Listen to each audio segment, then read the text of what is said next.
1955వ సంవత్సరంలో విజయవాడలో వెంకన్న అనే రిక్షా కార్మికుడు ఉండేవాడు.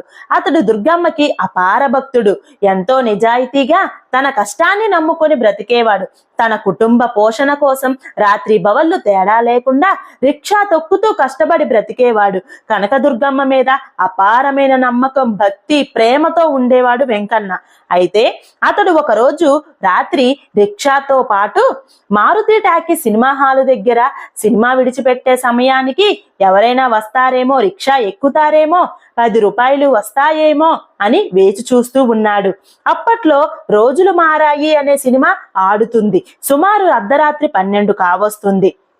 సినిమా అయిపోయింది. ఒక ఆవిడ బయటకు వస్తుంది సినిమా హాల్ నుండి. ఎర్రని చీర కట్టుకొని, నుదుటి మీద రూపాయి బిల్లంత ఎర్రని బొట్టు పెట్టుకొని ఉందట ఆవిడ. వెంకన్న దగ్గరకు వచ్చి, నాయనా, ఇంద్రకీలాద్రి